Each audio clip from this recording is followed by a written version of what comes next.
Welcome to the Marty Hendricks podcast. Today, I'm joined with Zhengyang Yao, who runs the quantitative fund RegentQuant at just 21 years old.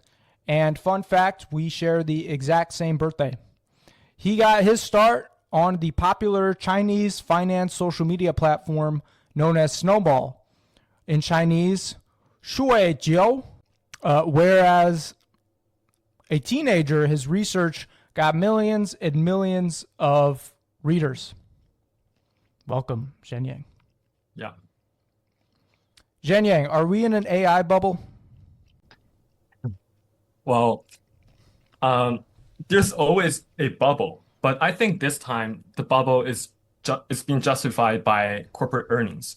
And I think it was a few days ago, I think it was 4 or 5 days ago, I actually published an article, research article from my official website saying that semi-frenzy is not a bubble. I mean, it is a bubble, but I don't think it will burst. And I think it is a healthy bubble.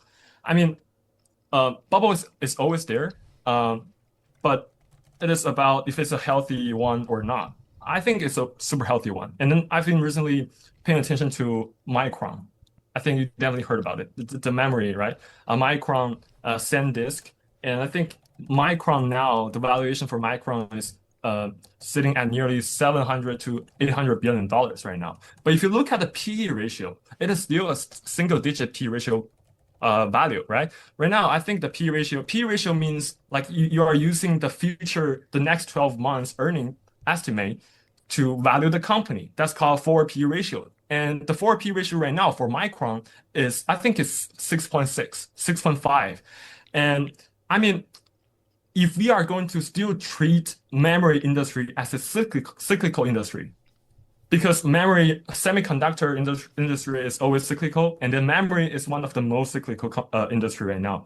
If we are still valuing this industry as a cyclical one, you will still have to give it a 10 times P ratio. And then if you use 10 to divide 6.6, and then how much upside potential you'll get, I think it will be 51%. It means Micron at this level can still go up for another 51%. But the biggest question right now is most people, like many investors, they think memory industry will shift from a cyclical one into a structured growth, into an industry that has super long, consistent growth potential.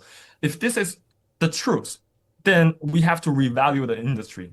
How do we revalue the industry? We give it a 20 times P ratio. So 20 times P ratio, if we really give this industry a 20 times P ratio, SanDisk will go up for another 400%, even at this level. And same for SanDisk, same for SK Hynix and Samsung from South Korea. And I don't think it's a bubble. And because we're actually seeing those companies spending more and more on buying GPUs, I don't think those CEOs are dumb. I think they are super smart. They know that they have to spend billions of dollars on infrastructure in order to support like services like Gemini, Cloud Code, and then attract more users. I think they're seeing the return on investment to be getting better and better. And yeah, I think there's not a bubble because consumers are using the model, and then especially businesses are paying for Cloud Code. Companies are spending many dollars on AI, and then there's a super famous I think institution that analyzes semiconductor industry. It is called SemiAnalysis, and then the CEO said they spend like $10 million a year on using Cloud Code, and then they pay their workers $30 million. So the amount that they spend on AI account for 33.33% of their total spending on employees. And you are going to see this amount to exceed the worker salary in the future because AI is going to get better and better. So I don't see any bubble right now. You mentioned a healthy bubble. What does that exactly mean? Well, I don't know how other people define a bubble. Probably like this company is only worth like let's say um, this company is only worth $100, but it is valued at 110. And then that $10 might be the bubble, I think, because you are paying premium for the company. Uh, but I think it's a relative thing. Like if you compare what's happening right now to what happened during the dot-com bubble, companies were not generating any revenue. They didn't have any customers, but they had super crazy high valuation. Like if your company, the name of your company ends with .com, then your valuation can be at least $1 million. That's actually pretty ridiculous. But right now, what is happening is all the companies, they have a lot of customers. There is a strong demand, but they do not have infrastructure to meet those demand. And that's why you see Amazon, Google, Meta spending many dollars on buying those infrastructure because they want to serve those demand. So it's a relative thing, but there's always a bubble. There will never be. Uh, yeah, there's always a bubble, but I don't think this bubble is going to burst, or uh, at least it's a super healthy one because there are real customers buying for all these products, and the valuation is actually pretty healthy. So it's different than the dot-com bubble Yes, for sure. in the way that tech companies who are already established, already well Yeah, scaled, right. have the capital, are Hmm. leveraging this new technology where there's already demand and already capital to back that. Yes, back then Oh, there were no customers. There was no demand. But right now, there are. You and me are all customers of these AI companies, I've right? got We all use ChatGPT open right ChatGPT. now Yeah, you to used look you up still words I don't know. use ChatGPT. I think well, I don't know. I'm a big fan of Cloud Code. I Cloud went to guy. the Cloud Code birthday, and then I think Cloud Code is super good at being creative. But ChatGPT, the Codex, sometimes it's not really creative, but I think Codex is more reliable and then uh, can be better at debugging problems. But in general, I think Cloud Code is way much better. But Cloud Code for a business user can be super expensive. Um, yeah, so it's all about demand. We are seeing super strong demand right now I want to across. push you. Okay, I want to push you on the dot com comparison. Okay, so it would make sense that the increased valuations in Mag 7 for Yes, listeners, that's the top, that's like the top seven tech companies, right. your Yes. Apple, Google, whatever the other five are. Yeah. That's justified. However, is there a bubble in what's going on with the startup and VC worlds where there's a lot of companies getting money because they might be part of an AI future the same way Amazon came out of the dot-com bubble, but a lot of these companies aren't really promising and their VC money is going to go to Yes. zero. What do you think about that? The startup I front of this whole AI I revolution thing. think 1 month ago or 2 months ago, I posted this idea that I believe that there is a super obvious bubble, the not healthy one uh in primary market, like those startup companies. I don't think they have any moat comparing to other big companies. I mean, they they are simply using Cloud Code or Codex to build a new products, uh, but every time when ChatGPT or Anthropic, when they release a new function, this new function can actually eliminate many new startups, right? There were companies that there are companies that have their main business on transcribing audio, but when you see Nvidia open sourced a super strong algorithm that can be used freely, and then I think these companies are going to be hurt. But at least they have some products, but those products are pretty weak and don't have any moat, business moat, don't have any and there are a lot of companies who only have a pitch deck but can raise millions of dollars right now. But I think it is because uh, AI is so promising right now, and then these VC firms, they have just too much capital, and then they want to make sure that they invest in some companies in order to not miss the rally. But I think in future, uh, there will only be a few companies dominating in this industry for sure. And I think that will be Anthropic. I think the valuation of Anthropic has already exceeded OpenAI's, but I think there is a bubble in VC, like this primary market startups. I don't know why like all these college students are starting their company doing AI agent, like virtual AI, but a few of them actually care about the physical world. Like I actually think investors should shift their focus onto building physical AI rather than still competing for the virtual one. But the virtual one is easier to do because a lot of code can be written by Claude Code and ChatGPT. It's But if you extremely are going cheap. to what? It's extremely cheap. Yes, but if you are going to build physical AI, it requires you to have the understanding of engineering and then robotics, and it's way much harder to do. And yeah, right now, if you have a good stories and some good connection, um, some investor will just invest in you. And Maybe a then, little an Ivy League badge. Buy that would probably go good alongside yeah, that. right. There is bubble in primary market for sure. That's 100% sure. But yeah, Okay. So the healthy or where AI is creating just valuations is in maybe the Mag 7 and where it's yeah. creating So Max 7, Apple, Nvidia, yep. Amazon, Meta, Tesla, Google. I mean, I think um 4 days ago, 5 days ago, I also posted this on LinkedIn. I love your About posts by the way. I didn't share anything until recently because the conviction was so high. I wanted to share something and to make sure that people don't miss the rally. And then I posted the thing on semiconductor, and then semiconductor went up for another 15, 20%. Okay. So Magnificent Seven, I actually used our school's Bloomberg terminal for some data. I looked up their future 12 months forward P ratio. The value sits at 23. And usually, right now, the P ratio is 30. So there will be another more than 20% upside potential for those Max 7.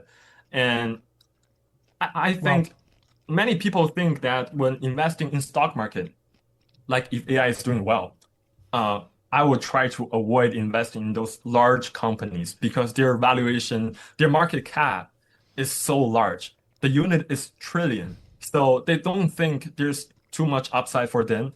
And then they put their right. money into some meme stock like companies that only have like $500 million.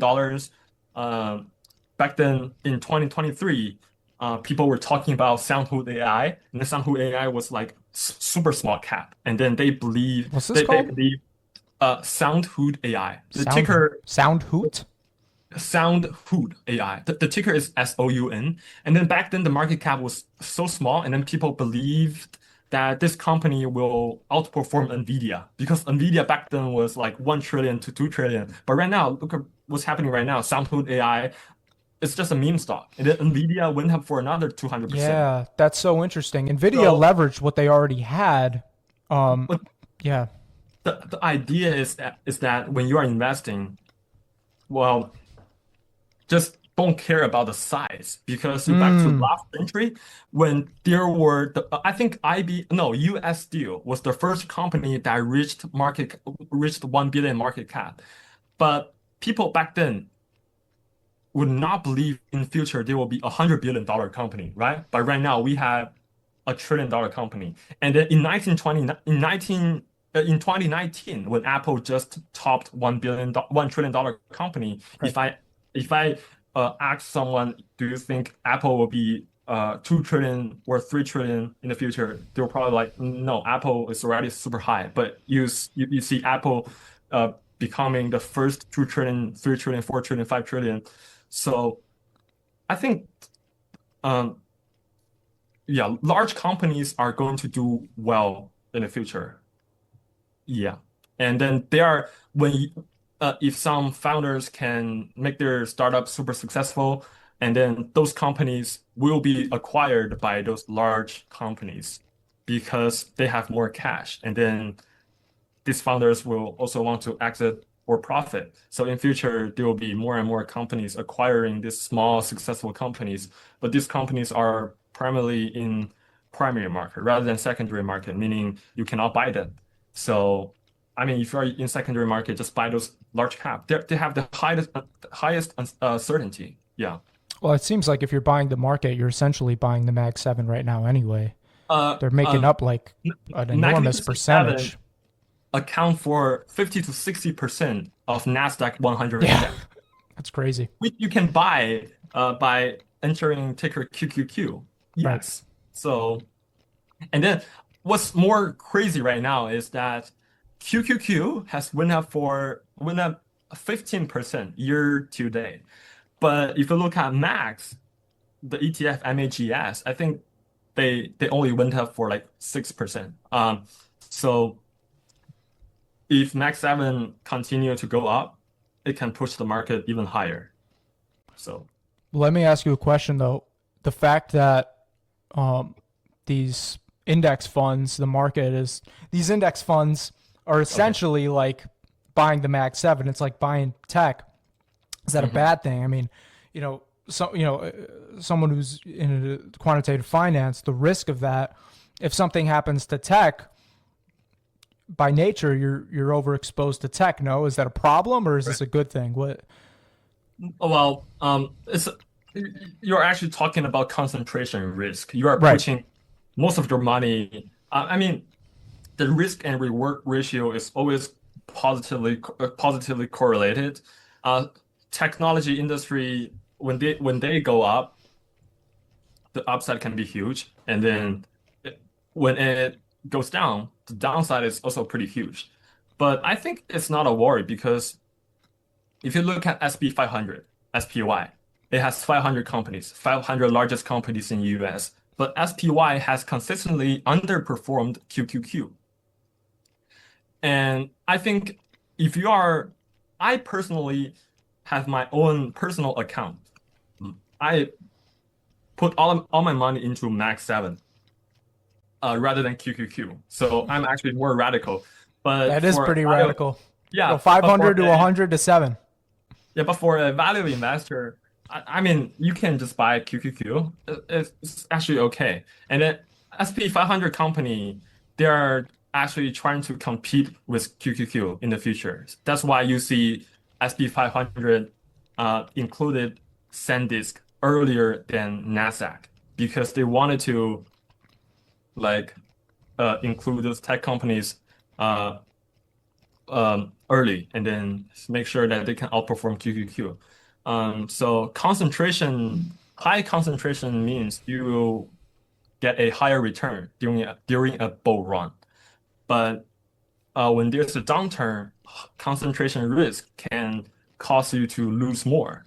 Yeah, I So mean, if I'm trying to retire, I don't think I would want a lot of risk in my um, portfolio, Zhenyang. I mean, in terms of absolute return, you would definitely put your money into QQQ, but you have to make sure that you can sleep like a baby at night during the financial crisis. Yeah, exactly. So if you think putting 100% of your money into Maxell or QQQ, and then during a market drawdown, you can still sleep uh, like a baby. Okay, so put your money in there. But if you think you are not, then probably buy more SP 500. And then I think many people know the idea of like buying, I think it's buying 60% equity, 40% bonds, or 70% and 30%.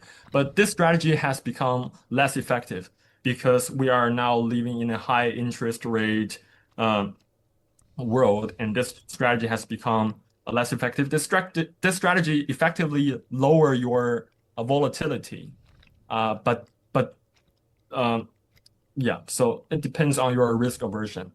In future, the world will be dominated by technology, and then I think you have to be radical. I mean, if you are a conservative investor, just buy SP 500 or some bonds. If you're radical and believe in AI, don't care about short-term loss, QQQ for the win, actually. Yeah. Mhm. Yeah. I mean, as a young guy, maybe I should be in a Yes, QQQ or Mag 7 instead of S&P because I have more time to wait it out. right. Yes. Hmm.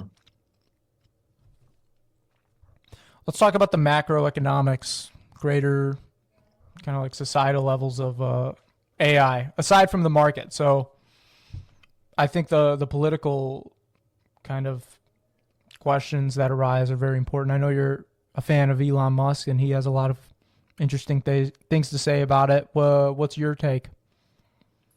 On Elon Musk in terms of what or in general? Oh no, sorry. I just meant like, what's your take on how AI is going to change society, maybe the political system, how people are I'm going to not. react to Um, the Mag so 7 becoming okay. even more valued than they are? Um, I don't really care about politics, but I think um, Elon has this idea of what is it called? Universal income. Right. So in future, when most people don't have a job because of AI, and these companies are going to share some profit and then pay these unemployed people some money, and that's called general income, universal general income, I think. Um, but I think uh, I saw a video a few days ago. It was about like robot delivering food, and then there were some people like kicking a robot and then trying to destroy it. I think that's gonna be more and more common in future because That's why I ask you as a something to account for in terms of not your political views, but Mhm. like risk, like the future risk of how society people react to this stuff. Is that not a risk if you're running a I think company that's looped up in all that? I think there will be risk, but policymakers and all the people have to acknowledge that AI wave is unstoppable, and then it will come someday in the future. And policymakers really have to think about like how to compensate those people who are unemployed because of AI. Uh, uh, I don't pay much attention to this topic um, because there are just so many noises every day. I only care about the signal. If it doesn't, I mean, um, when I was talking to my friends, like who are also students, they asked me the AI risk in terms of replacing us. I would say the way to hedge against the risk of being replaced by AI is actually to become the shareholder of the companies that have AI. Because if I'm going to be replaced by AI, it means AI is powerful. If AI is powerful, it can mean AI is everywhere. And then that means companies of this uh, owners of this AI will be super profitable. If I become the shareholder, I can get the benefit through capital appreciation, or they'll just pay more dividend.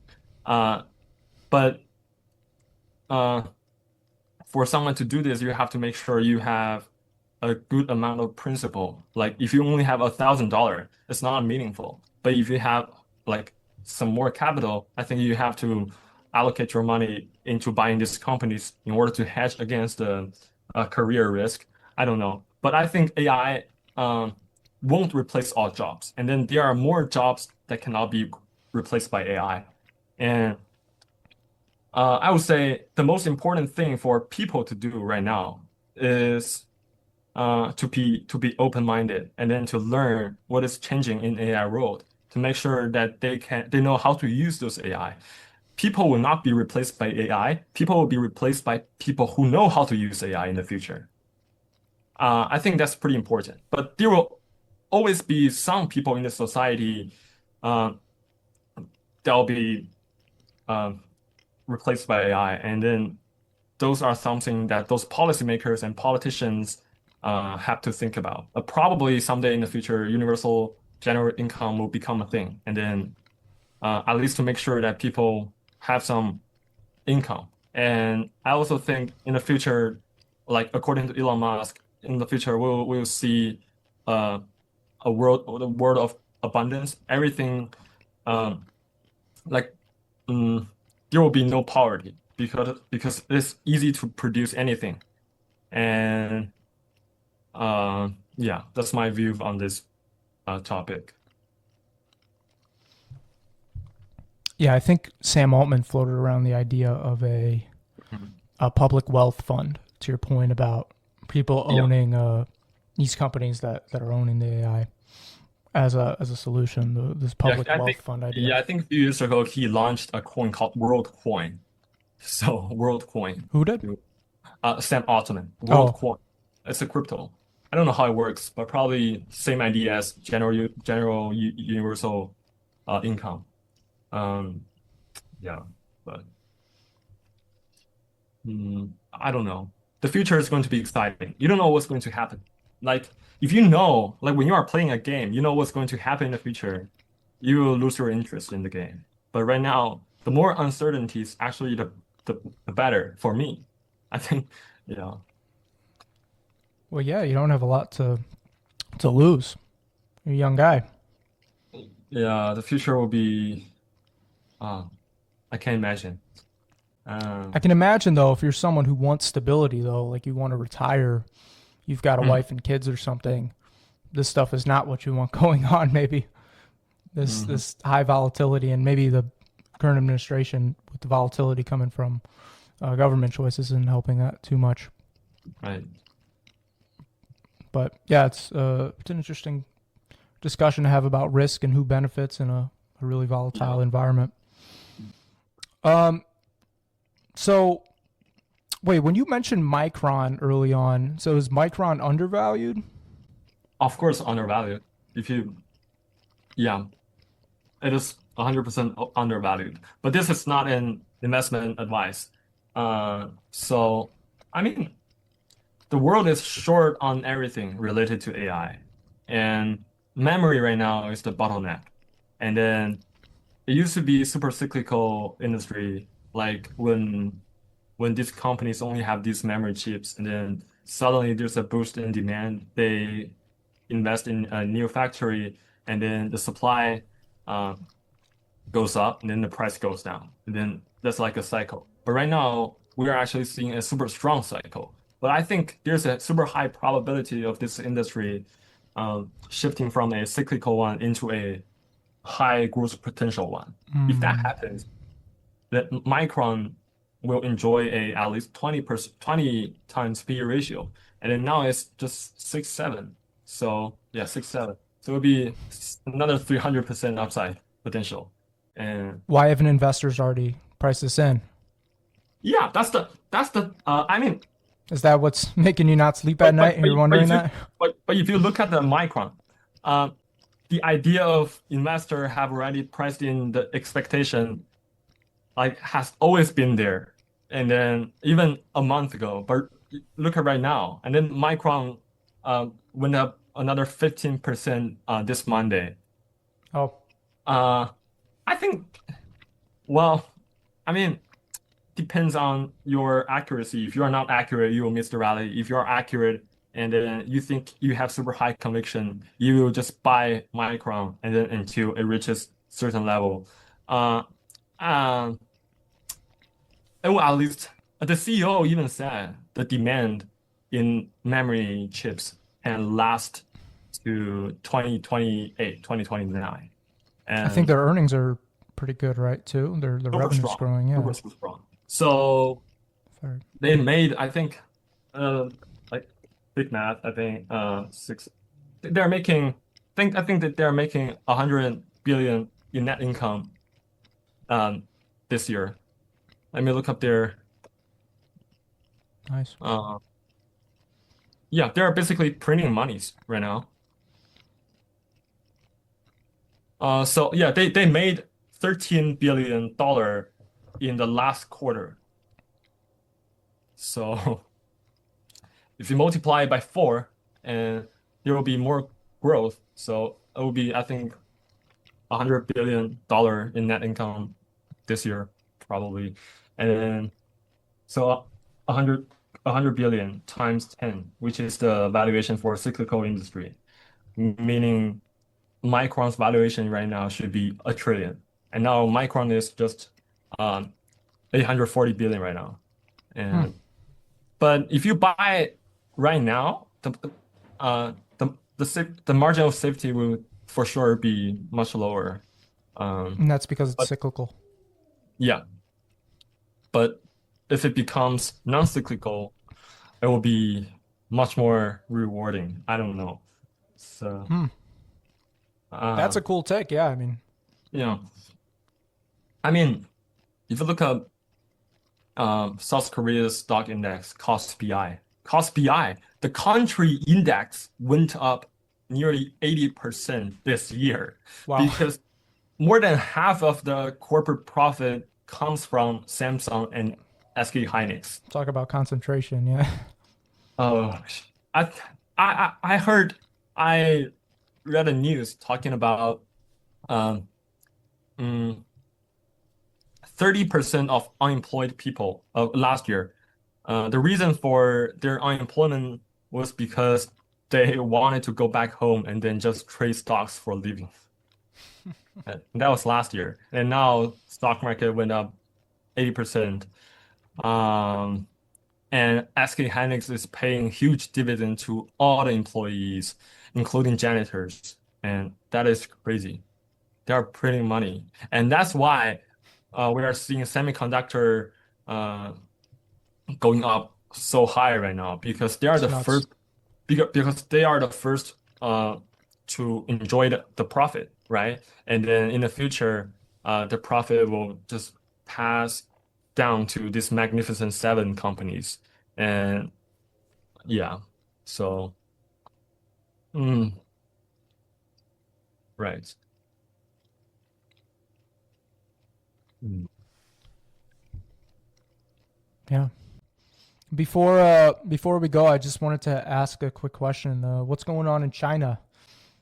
I mean, I just don't, as a person who lives in the U.S. and Mhm. your family's out in China, you go to China, you grew up in China, and your wealth management kind of journey began in China.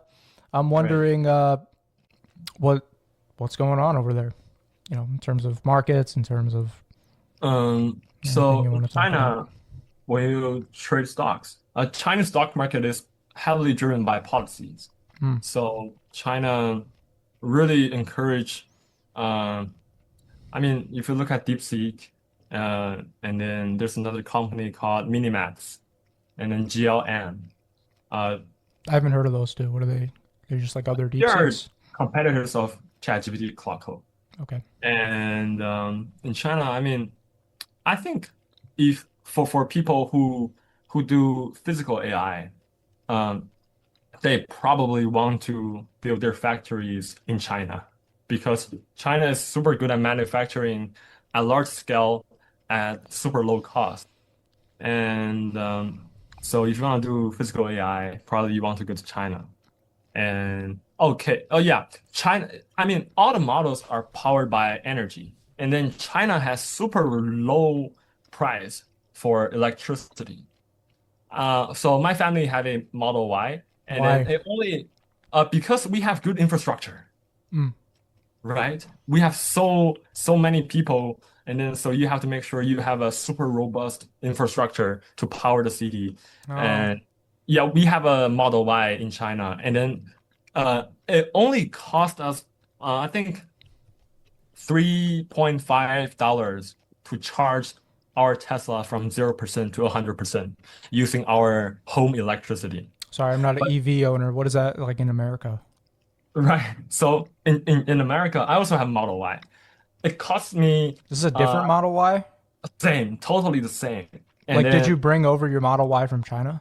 no, I bought one also in United States. You're So balling. yeah, uh, in here to to fully charge my Tesla in San Jose, it costs me 25 to $30, Holy moly. 10 times more. But That's like 10 times the price in China. I'm using the public one. But even if Okay. I also use the public supercharger in China, the cost will still be less than $8. Wow. And electricity is super accessible and abundant. And that's why Chinese large language model companies have they are super competitive. And then the API cost for their model is way much lower than Claude Code and ChatGPTs. In China, everybody, ByteDance, the owner of TikTok. TikTok. Yes, ByteDance, they have a super good app called Doubao. Yeah, yeah. So if you want to You showed pay me for that. Yeah. yeah, if you want to pay for their service, there's no way for you to pay. They don't need to charge any money for people to use their model because they're just so cheap. Super, super cheap. You can create free videos, edit images, and then they also offer a thinking model. And then I don't think there's a usage limit. And then people, for people using Douyin, Chinese version of TikTok, um, Douyin is also embedded with Doubao to power the generative AI, and then they're all free. Like they're all free because ByteDance is generating more revenue from business users, so they can basically uh, make AI accessible to everybody, and then no one needs to pay for it. So, and that's why CEO of Anthropic, Dario Amodei, uh, he really discouraged Nvidia to sell GPUs to China because, I mean, the reason he gave was safety. But I think it was because he was afraid that if Chinese companies have access to many Nvidia most advanced GPUs, they are going to exceed America in Goodness. AI. And yeah, and there's also nothing mythical about DeepSeek because they basically distilled ChatGPT. And Distilled. Yeah. yeah, so without ChatGPT, there will not be a DeepSeek. So it's just a distilled version of ChatGPT. But Chinese people are super smart. And Look at distill. that. Mhm. Honestly, I need a refresher on that. What does that mean again? So it's like DeepSeek is a college student, okay? And then he goes to a classroom, and then the professor is ChatGPT, and then students are just ChatGPT user, and then this college student would just sit there and then study, listen to user question, and then how the professor answers, and then he will study many Q&A, and then try to find a pattern. I think. So it is based on some pre-generated conversation data from Like, Chat. oh, so Yeah, it literally trains on the output of ChatGPT. right. Yes. Okay. So That's what it means. Oh, okay. so it's much cheaper. It is not better than ChatGPT, but it is way much cheaper to train. That's called distillation. And that's So got to be illegal or something. That seems. I mean, it is legal. I don't think I'm not I don't know. I don't know about I don't those think policies. OpenAI would be happy about that Yeah, because they undergo the cost to make that model work in the first yeah. place. You know what I So mean? Like, they detected some unusual traffic from uh so these attackers prepare like over thousands of hard questions, and then they will send requests to ChatGPT, oh, Claude, and then they will just study the responses. And oh but wow, Chinese people are super smart, that's shady. and that's why you see like there was a saying that if you don't know how to speak Chinese, you will not work in Silicon Valley because there are so many I'm trying Chinese. to learn some Chinese right now. There's just so You many got to teach me some someday. smart. Okay, so many smart Let's go Chinese. to let's go to home eat. Home eat. I don't like home eat. I Oh, don't like. I mean, uh, so you see, I think the last time ChatGPT OpenAI released their the Imagine is text to image. right. So I think all the team members um during the keynote were Chinese. Yeah. I remember I went with a buddy to the what was it? CIE conference. I think it's like Chinese Institute of Engineering. Okay. It was out in like Cupertino or something, and it Oh, was. okay. You know about Okay. it? No, no, no. I thought it was in China, but it is in Cupertino. Okay. It was like here, somewhere around the valley, but it was a fantastic event talking about AI and whatnot. And then like halfway through, they're like, okay, this is the Chinese section of the event. And then the rest of it was just in Chinese. And I was sitting there Uh, and it's like pretending to Chinese, understand it. like Chinese versus American Chinese right now. It's crazy. Yeah. But in I got to America, learn. there's abundant there's so much capital. So Yeah, the capital. each country has its own advantage, and Mm. it will not be about a single country dominating AI. But there are only two forces competing right now, China and America. You don't see any like Mistral AI. I'm not sure if you heard about this company. French. Yeah, but where's Mistral AI right now? I don't know. It's just US competing with China. We should work Yeah. together. I mean, yeah. We've got the Probably capital. I China's got think the they will smarts. work together when the whole Earth is facing the risk of being like being invaded by an alien. Well, then maybe with Elon Musk, we'll have that be a reality or something once we find Yeah, them. external threat can resolve internal threat. Oh shoot. Okay, I said that was the last question, but you said something about cyber attacks. Well, Okay. not really cyber attacks, but I gotta ask you, what's your take on Mythos and everything going on there? I feel like you'd Mythos. be all over that right now. Okay, 2 weeks ago, another 2 weeks ago, Yeah. I went to a forum.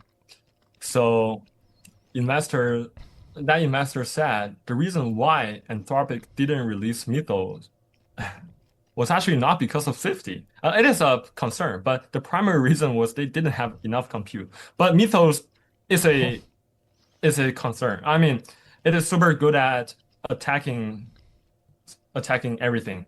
Yeah. And Secretary of Treasury Benson, he invited Jerome Powell, Fed chair, Yeah. and some CEO of big banks from New York to Washington, D.C. to discuss Mythos.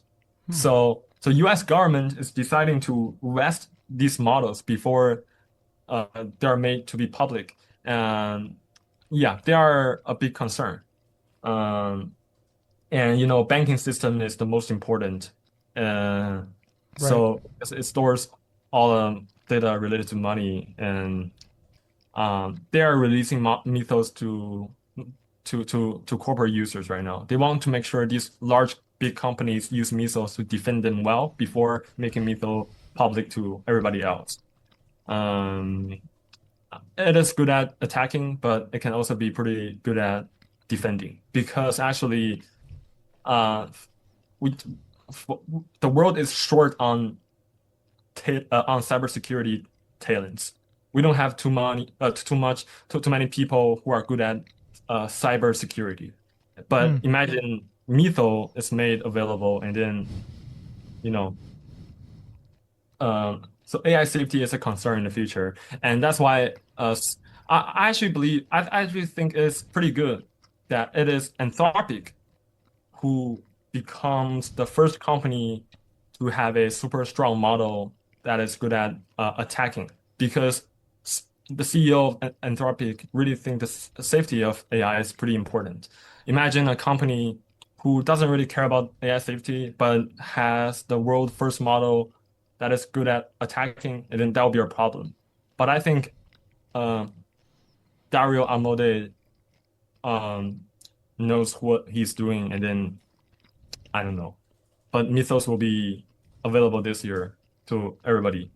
And yeah, He looks like a good guy. it will be a problem. But I mean, technology always, when we have new technologies, there are always problems to solve.